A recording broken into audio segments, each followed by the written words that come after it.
I've always found a sense of tranquility in the soundscape of my suburban neighborhood after dark. The busy noise of the day dies down, leaving naught but a bed of chirping crickets and the whirl of a crisp wind brushing through the leaves of the trees. Even the hum of traffic passing by my bedroom window brings a comforting rhythm as I lie in bed awaiting sleep. My bedroom rests at the front of my single-story house, bordering a large window that looks onto the street. It's not what most would consider the ideal location for a bedroom, but I'm not exactly spoiled for choice. There are only a handful of rooms throughout the whole house, and when I moved in, my options were the room I'm in now, or the small, windowless alcove across the hall that barely fits my work desk. Never mind trying to shove a queen-size mattress in there. Needless to say, the first thing I did when I moved in was buy a nice set of heavy blackout curtains for my bedroom window, which I keep drawn around the clock. My bedroom is my private sanctuary.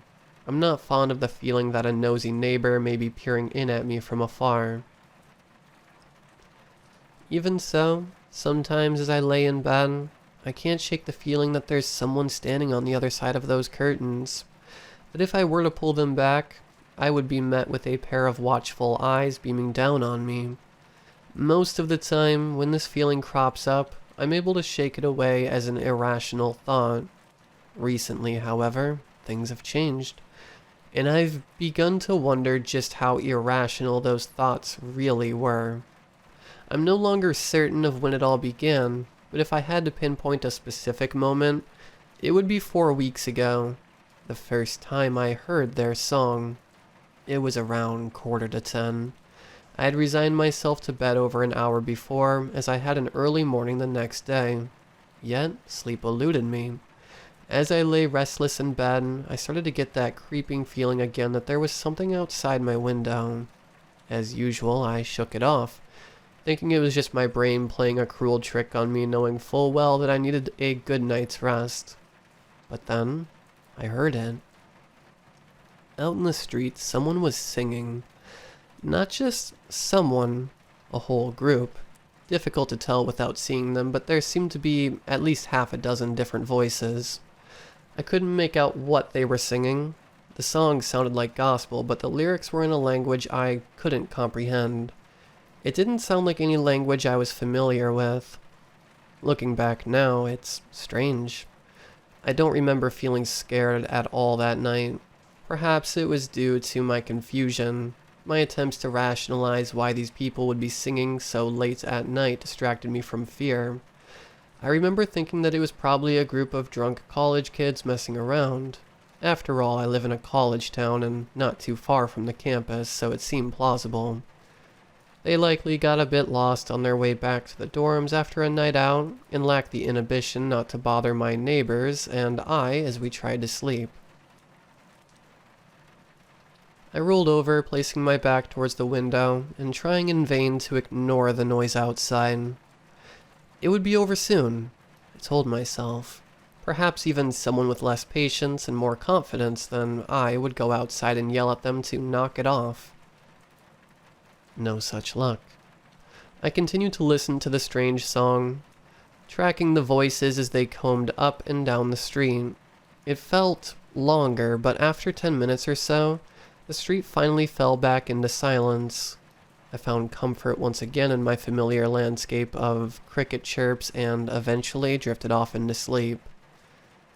It wasn't until a few days later that I finally managed to bring up the strange event with one of my neighbors.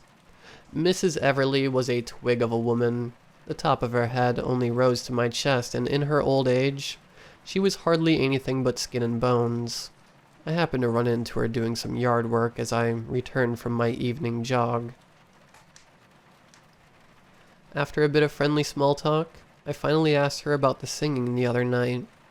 She pursed her lips and her brow furrowed as she tried to determine what I was talking about. I clarified, even though I didn't think it was necessary. How often does a group of carolers show up at night in the middle of spring? But even as I explained further, it was clear Mrs. Everly had no clue what I was talking about. She must have been asleep already, we reasoned, and left it at that. After our conversation, I was ready to let the whole thing fade from my memory, let it go as a strange one-time occurrence. One of those memories that pops back into your head every few years as a funny, unsolved little mystery. Except, as it turned out, it was not a one-time occurrence. 2 nights after my conversation with Mrs. Everly, I woke up in the dead of night, my throat dry and in need of a drink. I noted the time on the digital clock that rested on my nightstand. Only 11:15, just a couple of hours since I had gone to bed. As I reached the glass of water I kept beside the clock, I heard it again, that same song. Were there more voices this time? My hand hovered over the cup, frozen in place as I listened to the song.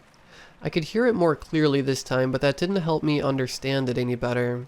The unfamiliar language in which they sang grated against my ears. Whatever it was an ugly language, filled with harsh, grinding consonants and eerily stretched vowels. This time, I wasn't content just to roll over and ignore it. I wanted to see who was out there. I reached for the curtain and took hold of the corner. I would just pull back the slightest amount, just enough to see outside without drawing any attention to myself. I couldn't shake this feeling that, whoever was out there, I did not want them to see me. I inched the curtain back, peering out into the night. My suburban street didn't come equipped with street lamps, but the moon was bright that night. Once my eyes adjusted, I could see clearly to the other side of the road.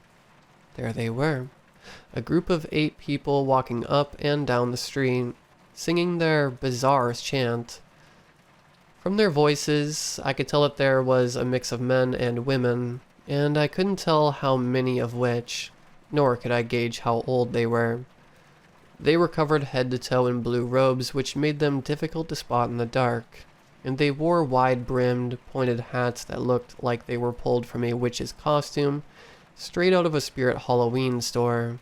Only they had long veils hanging from the brim, which fell far past their shoulders. I couldn't believe what I was seeing. It was like a cult was passing through my neighborhood. Just when I decided I had seen enough, one of the singers turned and looked straight at my bedroom window. I told myself there was no way he could have seen me. My room was completely dark, and I had barely made a crack in the curtain. But then, the rest of them turned and looked my way. I could feel their stares burning into me. I let go of the curtain and ran for the front door, making sure it was locked. I did the same with every door and window in the house before I found my phone and dialed 911. In those brief moments that I was waiting for the call to go through, I noticed a sudden absence of sound. The singing had stopped, the chirping of the crickets had returned. As expected, the police were no help. With there being no trace of the cloaked figures in the street by the time they arrived, there was little they could do aside from file a report that I was sure would simply collect dust inside a filing cabinet.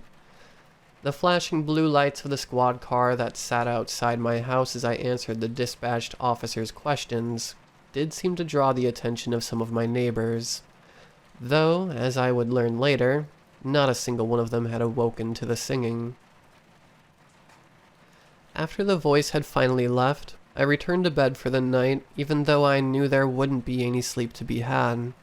Every time I felt my eyes begin to grow heavy and drowsiness start to overtake me, my mind pulsed with the sensation that there was something just beyond my curtains. I never checked. I no longer wanted to find out if the sensation was irrational or not. I opted instead to lay still, anxiously waiting for the sun to rise. I took the following day off from work. I would have been too exhausted, too distracted to get any real work done anyway. I spent most of the day napping on the sofa and catching up on chores around the house. As I was stacking a load of clean dishes in the cabinets, I realized that the song from last night had begun to echo inside my head. Not like an earworm, like a seed that had been planted and was slowly coming to bloom. I froze, nearly dropping the plate I had pulled from the dishwasher. I tried to clear my mind, but the song was pervasive. I could feel it stretching into every corner of my mind as if it were a parasite siphoning away all other thoughts until it was all that remained. Before it could overtake me completely, I did the only thing I could think to do. I ran into the living room and found my earbuds, plugging them into my ears and cranking the music on my phone up to a volume that would have been painful in any other circumstance, but now brought only relief as the unwanted song faded from my head. I caught the breath I hadn't realized I'd been holding when I pulled the earbuds out and met with the silence in my head. The song was gone, but a creeping sense of dread told me that it would be back. I wondered how long I had until then, and what would happen when it did return. As sundown approached, I could feel my stomach growing cold. I wanted to cling on to those last precious rays of light like a child to his mother. But soon, the last of the day's light faded away, and I was left with the familiar sounds of the night. It wasn't until nearly 1 o'clock in the morning that I relented and retired to my bedroom. I considered that I might be safe for the night. Both times the singers had woken me up had been before midnight. Perhaps the threat of police intervention had actually managed to scare them off. As I apprehensively tucked myself into bed, I kept my eyes fixed on the curtains beside me, praying that no one would come, that I would have a quiet, restful night. My prayers were unanswered. I awoke to the song only an hour later. Every muscle in my body tensed as soon as I heard it. For a moment I had to wonder if it had simply crept its way back into my head. No, I could hear it emanating from outside, from the streets. I couldn't bring myself to touch the curtains this time. I didn't want the singers to catch me spying on them again, so I laid still, hoping they would simply go away like they had the first night. As I waited, I listened intently. There was something different this time. Normally I could hear their voices rise and fade as they paraded up and down the street, but this time, their volume was static. They were standing completely still as they sung. From the way it sounded, I guess they were located on the sidewalk, just at the end of my driveway. Why? Why were they so focused on me? I felt a sudden urge to peel back the curtain, curiosity tugging at my arm. Fear held me back. Suddenly I realized the voices had drawn closer. They were approaching my house. The police. I reached for my phone, scrambling to find it in the dark. When I finally did, I pressed the power button, only to be greeted with a screen instructing me to charge my phone. It was dead. I had used up more battery than normal trying to keep myself awake, and in my drowsiness, I had forgotten to plug it in when I went to bed. Isolation crept over me as I realized there was no one to turn to. The song was getting louder, the singers coming closer to the window. I could feel it in my head again, too, weaving itself throughout my mind. I was backed into a corner. My animal instincts were screaming at me. Fight or flight. Reason told me to run, but there was something else there telling me otherwise, and its voice was louder. I took hold of the curtains and threw them open. A chill coursed through my body as I stared at the sight just beyond the thin glass of my window. The singers were right there. Any closer, and they would have been pressed up against the glass. At first I couldn't make out any of their features through the veils, but as I focused harder, I began to see. Their skin was red and crusted like land in a drought. Strands of skin had begun to peel away around the creases of their faces. They were hairless down to even their eyelashes. But their eyes, they were the most inhuman trait of all. There was no white in them. Instead, they were encompassed by smoldering black tissue like smoldering coals. They continued to sing their twisted chorus with mouths so dry I wondered how they possibly could. And as they did, I could feel the song burrowing deeper into me. As its words reached the deepest depths of my mind, I suddenly realized that I could understand them. Those words which had previously eluded me now resonated deep within my mind. And I realized that their song was beautiful. Their song told a story, but not of the past. They sang of days to come, days when the night will leave us and there will only be day. The sun Then, we'll take its rightful place as God. The clouds will vanish and its rays will shine down on us with renewed intensity. Those who refuse to accept our new savior will be judged, enveloped by a tornado of heat, a burned away layer at a time until all that remains is ash. With the clouds gone, there will be no rain. The plants will die as the earth dries up, and we who remain will be left in a haze of dust that cuts away at the skin when the wind blows.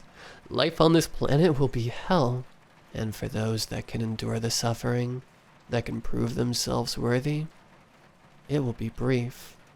When the time comes, the fires of the sun will stretch down to the earth in slithering tendril form. One by one, those of us that remain will be wrapped in its embrace and pulled away from this dying planet. It's nothing to fear. We are simply being chosen. We will become part of the sun, fueling it as it grows to consume more and more of our solar system. In a way, we live on its flaming belly as it swallows worlds. I snapped out of my trance and realized the singing had stopped. The cloaked figures outside my window were gone. I looked out into the street. The night was peaceful. The crickets were chirping. A strange sense of longing seeped into my heart, and I realized that there were tears streaming down my cheeks. Their song had granted me such a wondrous vision, and without it, I was starved for more. I wanted them to come back, to sing to me once again, but then I realized that the song was not gone.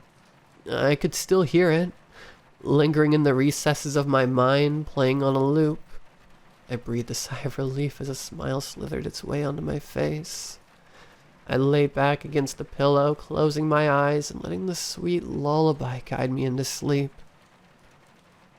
I wondered how long it would be until the future the song foretold would come to fruition. It's been about a month since then. The singers haven't come back since that night. That's okay. I don't need them to come back. The song hasn't left me. In fact, it's getting louder. I think that means that the sun's awakening is drawing nearer. The days are getting longer, and when I look up at the sky, I could swear I can see the sun's rays beginning to stretch like tendrils. The way they wave in the air, it's almost like they're dancing to the song. Inside my head,